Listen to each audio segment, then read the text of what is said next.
Hi, it's James Willoughby with the JW team. We're here to show you this week's stats as far as what's going on in Austin real estate ending October the 23rd, week ending October the 23rd. We had shown you this graph many times. This is the green represents the new listings that are going on the market, and the blue are the ones that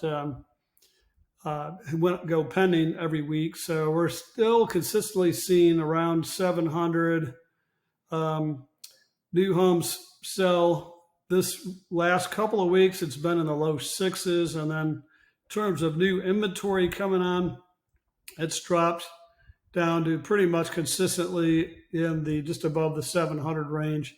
So we're still seeing a split in the amount of inventory that's coming on versus going off the market, which continues to raise our active listings. And in turn, if we look at weeks of inventory, we'll blow this up for you a little bit here. You can see that weeks of inventory, we're right at just under 16 weeks, 4 months of inventory, which we explained to you last week is pretty much a balanced market.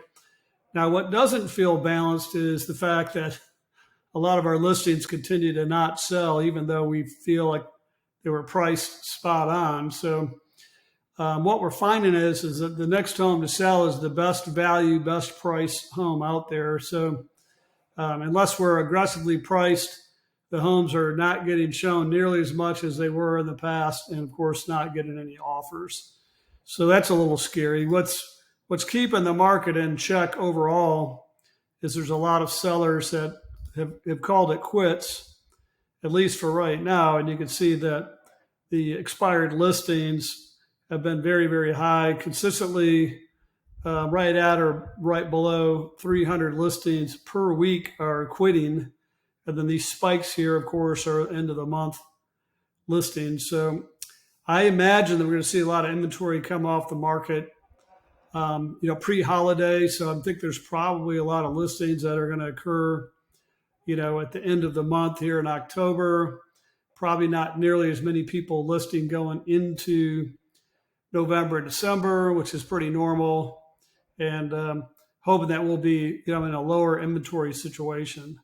So if you're a seller right now and your home isn't selling and we haven't adjusted your price recently, it's totally time to complete the dialogue on figuring out what we need to do. We'd hate to be another statistic in the failed listing column here.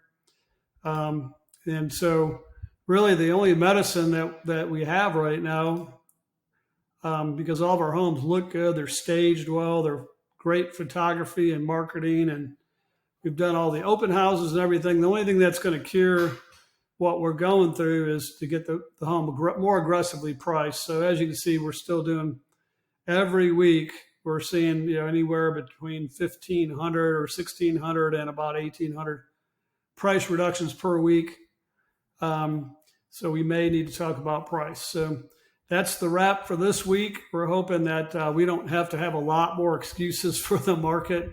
We had 2 weeks of ACL and then F1 weekend, plus a lot of football going on, of course. So we make excuses this time of the year because we have a lot of things going on. A lot of sports. We got the World Series. We've got, we're in the mid-season for football, and then Austin's having all these activities. But really, there's not that many excuses from this point forward other than Thanksgiving, which is coming up, gosh, in just one more month. I can't believe it. And then, of course, Christmas. So let's review your motivation as far as sellers are concerned. If you're a buyer right now, knowing rates are higher, that's what's slowing people down. But we have some hacks on how to decrease your interest rate. I'd love to share that with you as well. And let us know. We'll talk to you soon. Thanks.